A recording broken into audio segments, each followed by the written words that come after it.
My book is called Essentially, and it's a collection of essays, and the topics range somewhat. Some of it's about music, some of it's about nature, which for me kind of are the same thing.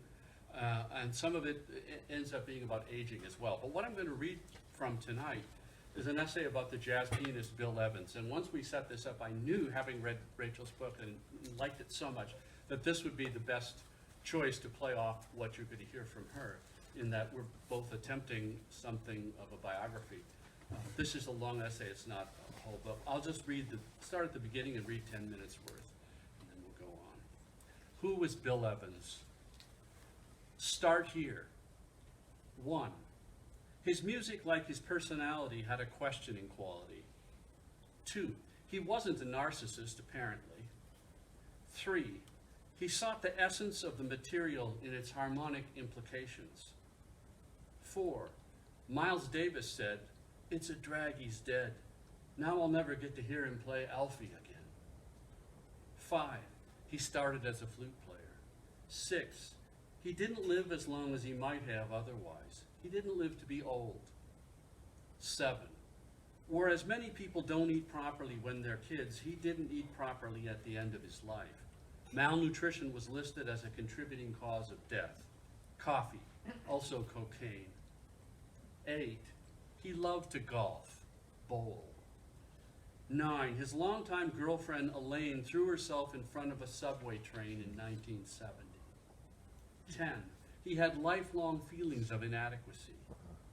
11. He played early on with Sax's Herbie Fields, whose career ended tragically in suicide. 12. He was left-handed, which may account in part for his chordal proficiency. 13. He wasn't African American, and he never resided permanently in a foreign country to escape racial prejudice at home. 14. At his death, Oscar Peterson said, "Maybe he found what he was looking for." 15. He knew a great deal about the novels of Thomas Hardy and the poetry of William Blake. 16. Loan sharks threatened to break his hands. 17. He said, "I had to work harder at music than most cats because, you see, man, I don't have very much talent." Thesis. Why would one of the great artists of his day be so self-destructive as to kick a heroin habit only to start a cocaine habit? "When I get into something, I really get into it," he is known to have said. Does that explain it? Shortly before his death, he told his young bass player how amazed he was at the insidiousness of his new drug. We can read that his life was a 50-year-long suicide. We can read that he was a nice man, had a sense of humor better than your grandfather's, wanted a child, and when he had one, thought his life was complete, then moved out from his family. Dying of cocaine, he thought he was happy. Some jazz musician junkies played the music only to get money to score. Chet Baker would forget his trumpet on a bandstand in his haste to shoot up. Charlie Parker had to borrow money for cab fare. But Bill Evans practiced constantly. I heard him practice Ravel, Debussy, his wife Nanette said after his death, but I never heard him practice jazz.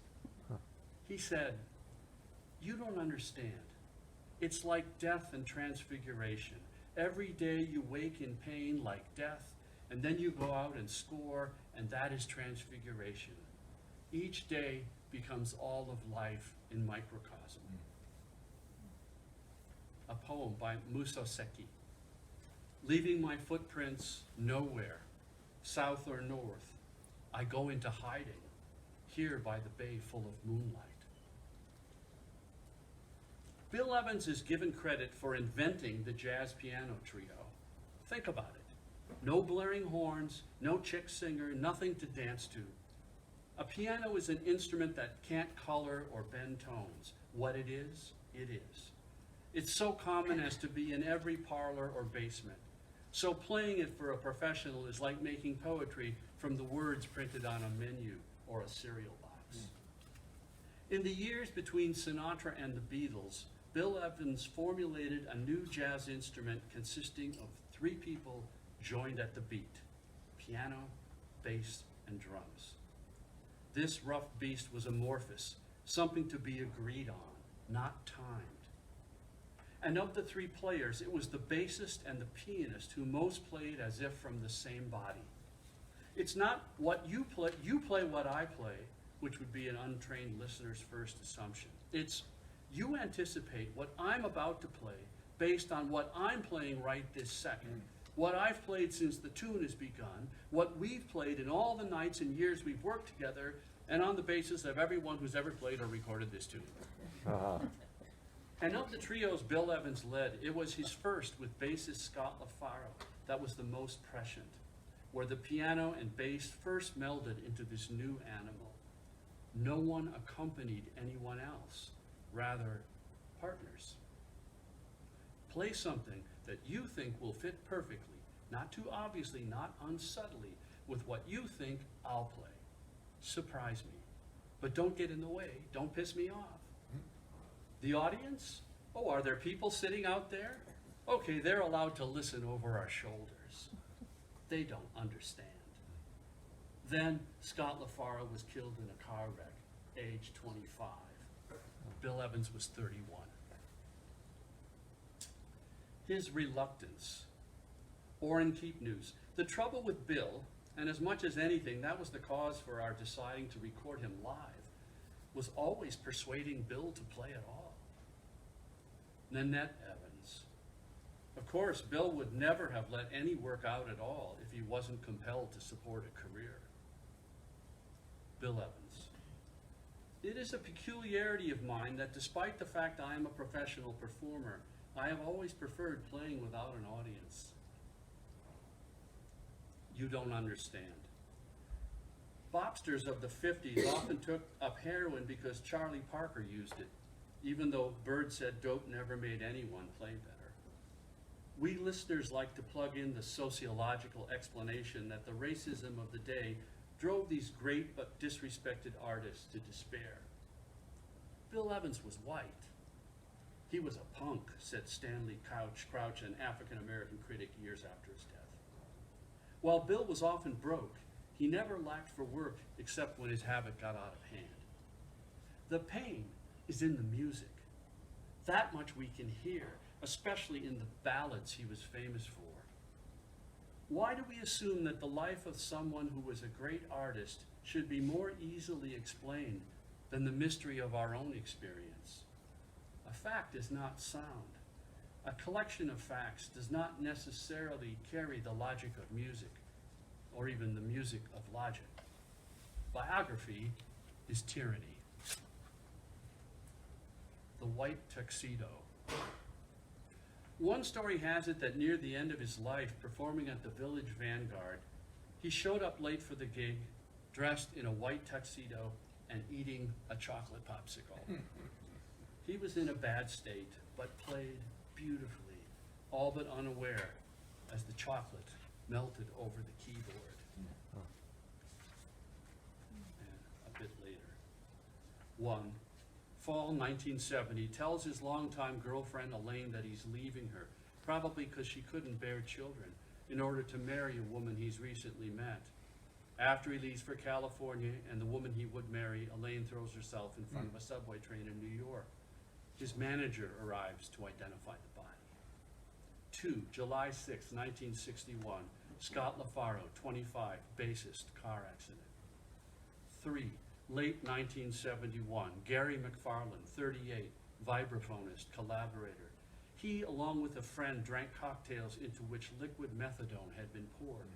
Fatal heart attack. Both men died. Details remain unclear. 4, April 1979, Harry L. Evans, brother, schizophrenic, self-inflicted gunshot. 5, September 15th, 1980, Bill Evans, 50, hepatitis, liver failure, a lifetime of drug use, malnutrition. 6, August 23rd, 1998, Peter Pettinger, 42, pianist, Bill Evans' biographer, died just before his book on Bill Evans was released.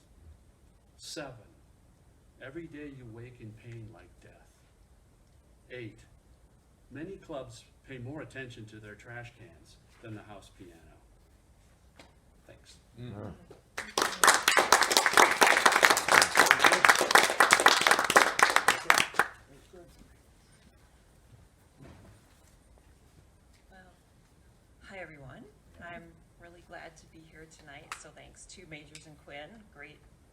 resource that we have here in Minnesota.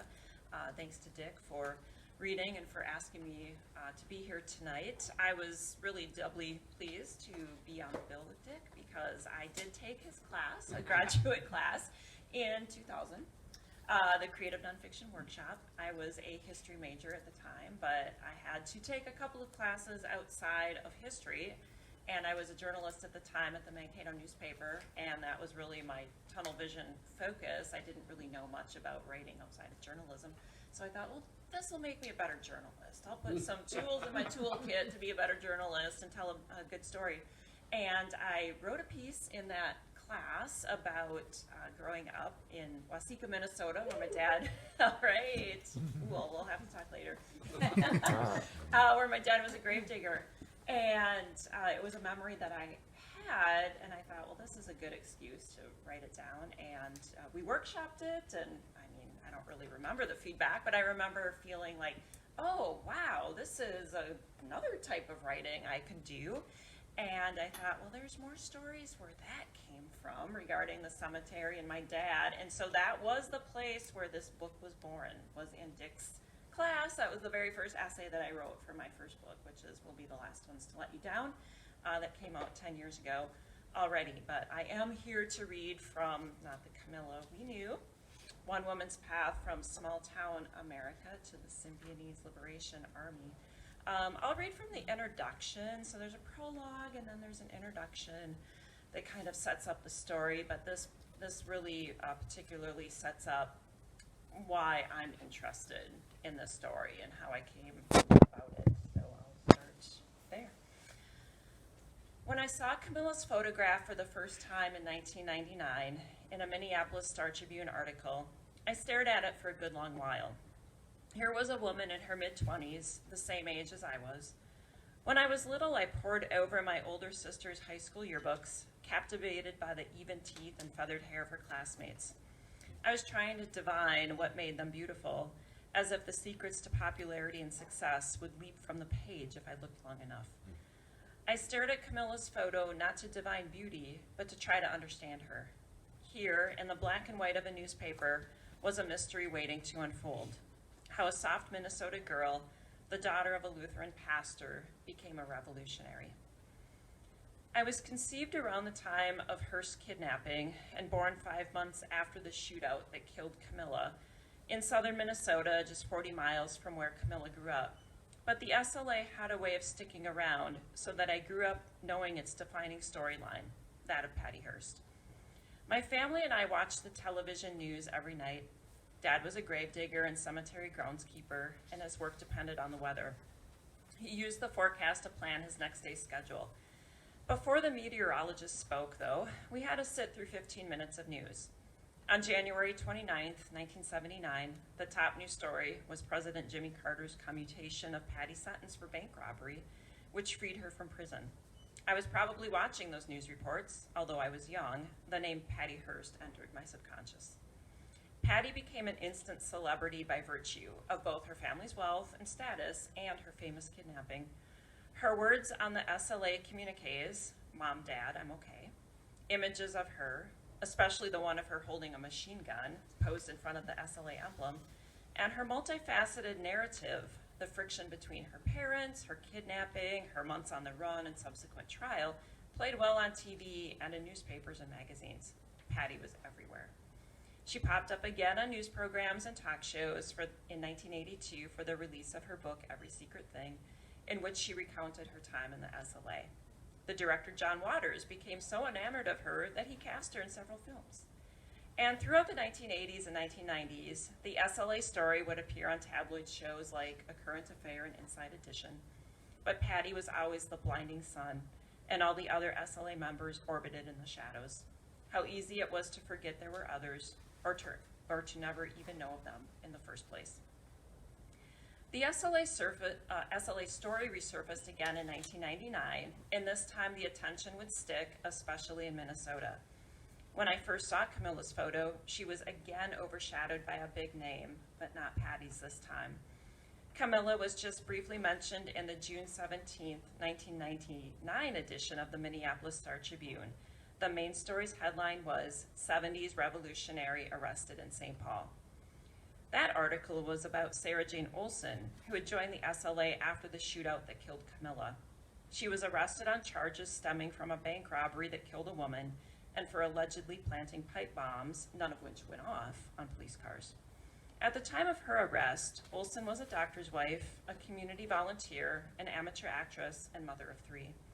While in the SLA, she was known by her birth name, Kathleen Celaya. The FBI arrested her on a leafy street in her affluent neighborhood in Minnesota's capital city. In terms of media attention, Olson would become a modern-day Patty Hearst, dominating headlines for the next 3 years through her trial and sentencing. I started my search into Camilla's story the same day I saw her picture. That afternoon at the Mankato Free Press, the newspaper where I worked as a reporter, I went into the back room that passed as our archives, a small space cluttered with old newspapers, boxes of negatives, and a microfilm machine. A filing cabinet stuffed with index cards sufficed as a rudimentary cataloging system. Its organization was always tasked to part-time news clerks who rarely agreed on what heading a story should be filed under, or who forgot to do the indexing half the time. But with some luck, I found information on Camilla, filed under Paul Camilla, and Symbionese Liberation Army. A couple of stories had run after her death and burial in St. Peter, Minnesota. Another story had run a few years later on the anniversary of the shootout. I found the issues on microfilm and printed them out. I made a case to my editor for writing a story on Camilla, since it could function as a local angle to the larger story of Olson's arrest. Sure, go for it, she said. I made a couple of calls and discovered that George Hall, a professor at Gustavus Adolphus College in St. Peter for nearly 2 decades, had left materials related to Camilla's life in the college archives. I arranged to visit a few days later. Gustavus Adolphus College is a private school founded by Swedish Lutheran immigrants in 1862. It's a small college in a small town, elite and expensive. Today it's far more liberal than it was when George Hall taught there from 1938 to 1956, but the school's mission has always focused heavily on social justice and fostering compassion within its students. Since 1981, its annual May Day Peace Conference has continued to promote the college's social justice mission. The campus is compact. The walk to the library from the parking lot is a short one. It's a school where buildings are named not only after former Gustavus presidents and professors, but also after Swedes of note. The library is named after Count Folke Bernadotte, a nephew of King Gustav V of Sweden, who was assassinated by Zionists in 1948 after trying to broker peace between Israel and Palestine. I went through the library's front doors and climbed the steps to the 2nd floor, passing a portrait of Bernadotte, and went to the archives office in the back corner. I'd spoken to Mike Hauser, the archivist, on the telephone, and he was as kindly in person as he was on the phone. He looked like a slimmer, shorter version of Santa Claus. He retrieved the box of documents, then chatted with me for almost an hour. It was a crash course on Hall family history. I learned that George Hall had been a pastor before he accepted the faculty position teaching theology and religion at Gustavus. His wife, Lorena, a talented painter, taught art part-time at the college and raised their children while in St. Peter. George left Gustavus in 1956 when he took his family to Tanzania to do mission work. They returned to Minnesota a couple of years later, eventually settling in Minneapolis. After Camilla graduated from high school, she attended Gustavus her freshman year, but then transferred to the University of Minnesota, graduating in 1967. After working for 2 years as a county welfare case officer in Duluth and Minneapolis, Camilla moved to California in 1970. In 1971, in Berkeley, she met the woman who would become her lover and who would be Camilla's entry into the SLA, Patricia Ms. Moon Soltysik. The more Mike and I talked about Camilla, the more mysterious her actions seemed. We kept coming back to the oddity that a small-town Minnesota girl, a pastor's daughter at that, would become involved in such a violent movement. On the surface, it didn't make any sense. Then again, we were talking about the 1970s, with all that decade's political upheaval and societal restlessness, frequent hijackings, and bizarre events like the Jonestown Massacre. My article appeared in the July 3rd, 1999 Mankato Free Press under the headline, "She Said She Wanted a Revolution," which was, I suppose, the headline writer's attempt to be clever by co-opting a Beatles song. We ran the same small picture of Camilla that had appeared in the Star Tribune a few weeks earlier, along with a photo of Camilla's gravestone at Resurrection Cemetery. Next to my article was a smaller story written by a coworker about a former police chief in a town near St. Peter who had kept the original FBI wanted posters featuring mugshots of SLA members.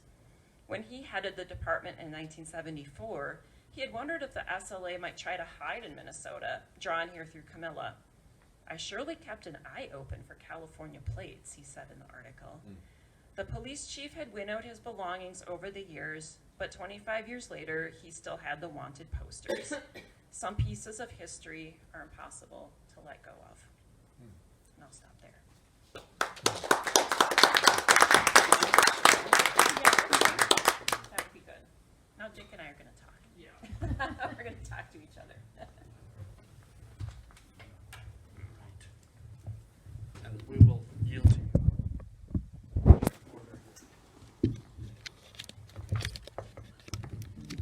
Yes. We'll dance. Well, since you just finished reading, I want to ask you, with its 20-year process on this book, at what point did you? So he said, sure, write it like a narrative. So I tried, and then Chuck Peel didn't like that very much. So I had to, make it all academic, historically, and that type of thing. So I knew even after I had written it as more of an academic thesis, I knew that there was more of like an engaging narrative that was in there too. But the sources, though, I mean, that's the thing that's why I read the piece I did, is that we both, we're struggling with things you don't know. Yeah. So I mean, you have to have the material to make it stand up as a book. Yeah, and at first, just relying on the Gustavus archives, I felt at that point there's not enough here. But really, as I just started to dig more and read more, and I think really what helped a lot is when I did go to Madison to see the man who had written a PhD dissertation that was my on other Camilla. hint, yeah. He had kept the transcripts, he had kept the cassette tapes, he handed me over so many more letters from Camilla that he had that I'd never seen, and I thought, oh wow, well I have more here than I initially thought I did. Yeah. Do you want me to ask you a sure. question? Okay. We'll just go back and forth. All right. So yes, good choice of a piece because it is biography. And biography will always be my first love, I think, as a journalist. That's where I feel more comfortable. Like this book felt so much better to me than writing the memoir. Yeah. It's like, oh, I love writing about other people. But your phrase, and you use it a couple of times, and I think you use a version of the word actually 3 times, where you say biography is tyranny. I love that, because so I want you to say more about that, but I love that because that is really why I love reading essays, because they will challenge me, they will make me think about things in a different way, like I'm a biographer, but never once have I thought, biography is tyranny. Yeah. So I love that, so thank you. tell me more. Yeah, well, part of it is intentional overstatement. I mean, my training is as a poet, even though I have these books of narrative nonfiction that I've done. And it's an intentional exaggeration, and you can get away with that in this genre. I mean, especially in what I'm doing. Maybe a little less in what you're doing. Your book isn't quite as voicey, although at times it is. And that's the other great thing about these books is you have a range of tones and voices and so on. So part of it is just throwing something out. I do that a lot in my essays and seeing the reader, okay, what do you think of this? And then wait for a response. But I think it's also that, we're both dealing with mysteries, and neither of us says, here's the solution. You can't solve these mysteries, and that's what mysteries are, and that's why we write about them. And when biographers try to fill in all the blanks, that's when it becomes tyranny, I think. And again, that's an exaggeration, but sounds great, doesn't it? Yeah, it does. I love it. But that makes a lot of sense the way you say that. Yeah. Because, it does seem really unsatisfying to read a biography when somebody comes along and says, this is how it was. Like, how could you possibly know? Yeah, and with your book, I mean, I found myself doing my own speculation, and I noticed that you really don't solve try to say. You just put out the possibilities. It reminds me a lot of Citizen Kane. I mean, I taught film classes for years too, or in Citizen Kane, where you get all these different pictures of Charles Foster Kane, and at the end, who was this guy? You know, you don't know. Yeah, nice Hearst reference. Yeah, right. It all goes back to we Patty planned Hearst. all this out. We planned all this out. Yeah. But you know, as I was reading your book, I thought that, you know, the DeFreeze guy, and I'm glad that, I don't know, some of you have read it, some of maybe you haven't yet, but I'm glad you brought up the Manson family, because that seemed like, you know, apt parallel. And we know that Manson had, and it's been in the news again lately, I think with some of the paroles or something for the Manson sisters, or I've just read about it anyway, but that Manson had this power over women. And do you think, was that part of it? Or, I mean, Camilla was gay, but it still seems like. Yeah, I think that was part of it, and other things that I've read too about the SLA, since he was the only black member, was there some white guilt involved too? You know, did that factor into it as well, that if we're going to have a leader, it has to be somebody like him, you know? So I think there could have been both a racial and a gender component to him being kind of the leader of this thing, or so-called leader. Yeah. A question I have for you too is really about the form, because I mean, you are a poet, you know, and so when I read an essay like the one that you read, I just love it so much because it seems so inventive to me. I feel completely incapable of writing anything except that looks completely journalistic. And so I think there's numbers, there's subtitles, that's so great. So at what point for this essay did you decide, here's the form it's going to take? No, I wrote it maybe 10 years ago, but I think pretty much from the start. Okay. Because, why did I do that? Well, I think it is consistent with this Citizen Kane sort of, let's look at this, here's the subject, we're going to look at it from all these different angles, and none of them is complete in itself. And by using a fragmented, if you see it on the page, it's even more fragmented than it sounds when I read it. And so that's, you know, that white space and the fragments supports this idea of incomplete information, or bits of information that, like a mosaic, together make some kind of pattern and leave room for the reader to decide. And you know, it's funny because also in my more recent writing and the newer essays in the book, I'm trying to do a little more of what you're doing, because I got a little tired of the fragmented approach that is sort of hip now in a lot of this genre. And I'm trying to tell a story more, you know. But that for somebody like Bill Evans, who was in the public eye, it would have been a huge project. And I didn't have the time or the chops either to do that, because there's, you know, he's famous. Yeah, and it's the only biography of him out there by that man that you and mentioned, and it's not really it's crummy biography. Yeah, in the essay I also quote a review of that biography, and the guy who wrote it was a pianist. I think he was a classical pianist and played some jazz. Is that maybe you know? But the biography rightly says that it's written, it's like antiseptic. I mean, it's just, and Bill played a D minor 7-chord here, and he used this scale. But here was this guy who, you know, had this tragic life, and he doesn't go there. You know, so well, maybe I should do it. I was like, and you don't want to do it? Maybe I should. I think you really should do it. Yeah. There is, I have to get a plug in here. On Sunday night, my band, the Larry McDonough Quartet, is playing at the Parkway Theater, and we're doing a set. I should have looked at the time. I think we start at 7. And afterwards, then after a short break, we're going to screen the Bill Evans documentary movie called Time Remembered, which is really good. I've only seen it once, so I'm looking forward to seeing it again. When did that come out? Maybe 5 years ago, okay, so pretty recent. after I wrote this. Yeah. So that'll be a good show. We put playing Bill Evans music and then show the film. That's my plug. Sounds great. Yeah. I don't know whose turn it is. What should we talk about? We have a couple more minutes. You can go. Okay. Well, there's talking about narrative versus reportage. I think these craft questions, you know, you take me out of the classroom, but you can't take the teacher out. Of course not. And you know, in the chapter where the SLA is kidnapping Patty Hearst, your narrative is very compelling, and it's very scenic.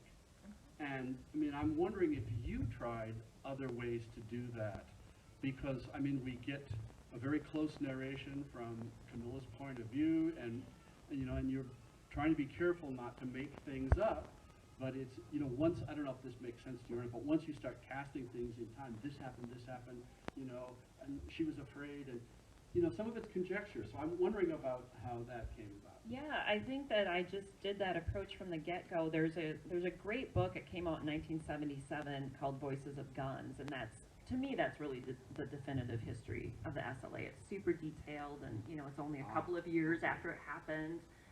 So in terms of the people, it was Paul Avery and Vin McClellan, and Paul Avery was the Zodiac guy.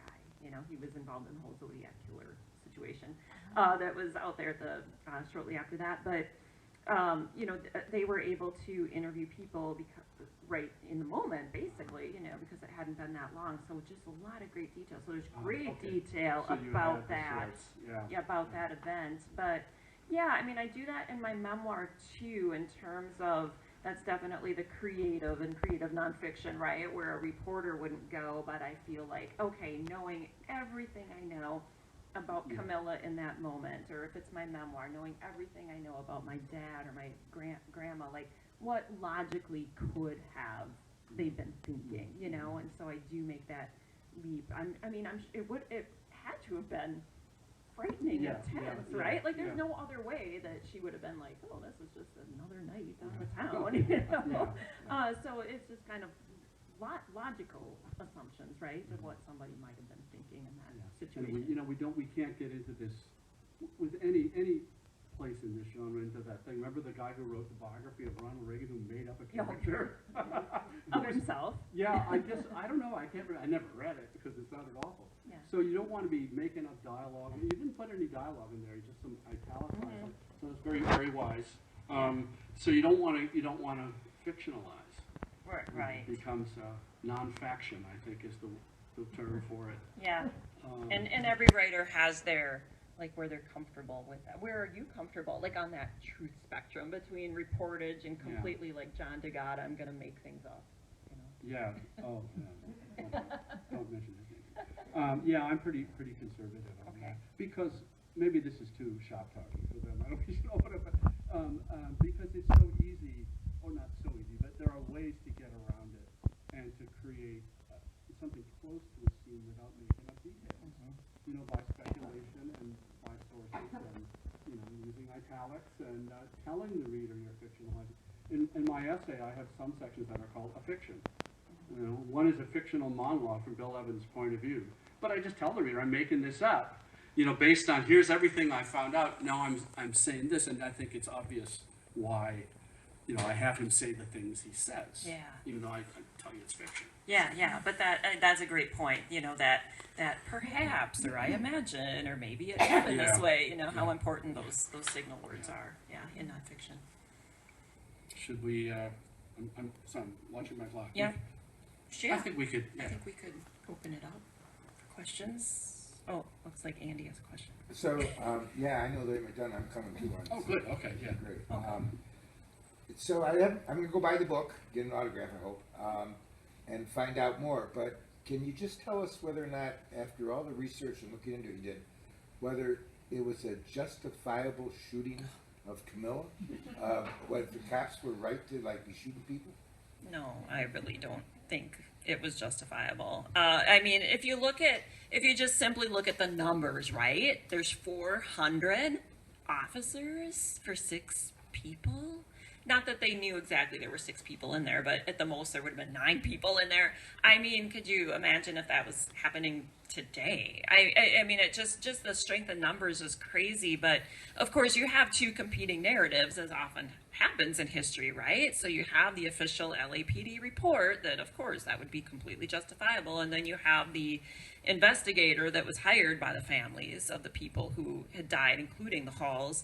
That said, you know, very clearly laid out, here's the working phone, here's the opportunity to get in contact with that, you know. So, yeah, I can't imagine in any sense where that would have been a justifiable shooting. It was a massacre. It really was. Did you talk to her parents at all about all this? No, by the time I found out about the story. George Hall was still alive in '99, and so I did get in touch with him through a mutual acquaintance, and he gave me the go-ahead to at least, use the materials in the archives and that kind of thing. But then he died the next year. Nice job. Thank you. What would have been the motivation for such an over-the-top? For that shootout? Yeah. Yeah, I think they wanted to send a message. So this is 74. Most of these really violent revolutionary groups are done at this point, but the ones that are left are particularly violent. So if you, trace the history back to the Black Panthers and what they did to the Black Panthers, and it's kind of like we have to kill the people. We have to kill this movement, like literally kill this movement. So And boy, yeah. it got so much media attention. I mean, I remember it very clearly, and I know a lot of you do. The shootout. Well, the whole thing. Oh, I mean, yeah. Patty Hearst. Oh. That's it. I mean, it was in the paper every Yeah. day. And it was in the yeah. news every day. And that was such an embarrassment to the Yeah. FBI that here's this, well-known Heirs. young woman that, and they can't find her. Yeah. So I think it was just really to send a message like, don't anybody else dare to do this, and we are gonna get you. Yeah, good question. Yes. A couple of questions. One for a friend who's not here tonight, she's ill, but she was wondering about how the Berkeley prison connection came about. Yeah, and from all accounts, it seems like Camilla would have been maybe the only one member of the SLA who apparently did not ever go visit people in prison. So many of the other SLA members, that's where the SLA started, was in prison. It's kind of hard to imagine now, but for these prison educational groups, they just let college students go into the prison and have these educational groups with the people who were incarcerated. And so a lot of the SLA members had been involved, and that's where they got connected with Donald DeFries, because he had been incarcerated. But apparently Camilla had never been part of that either. So, but Ms. Moon had been.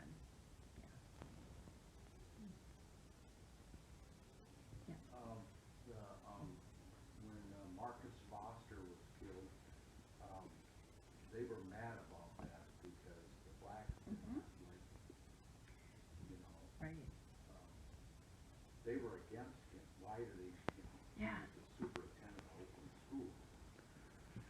Yeah, that was such a bad move on so many levels, right? Number one, you're murdering someone. But it does seem so odd, that. Why would that have been their first choice to kill somebody? Marcus Foster being the Oakland school superintendent in the fall of 1973, by all accounts, just the guy you want to lead a big school district. He had been in Philadelphia and had just made these amazing changes and been just a really fantastic school administrator. But the SLA and other far left members of the Berkeley community too were upset over this. There were these ID cards, which, again, sounding to us today wow, they were, mad about that. But they wanted students to have ID cards, and because they didn't want non-students in the schools, which, we really don't want that either, right? But it had been a problem in Oakland where, there was one incident where a non-school person came into the school and shot somebody. So, but the SLA and other far left people thought that these ID cards, that the school district really was going to use them to target youth and identify youth, especially minority youth, and put them in some prison pipeline. So they were really upset about that whole identification mess, but still very misguided action. There was a lot of paranoia in the country. There was justified paranoia, and so this unjustified paranoia Sure, just came from it. that it makes sense. Yeah, that's a good point.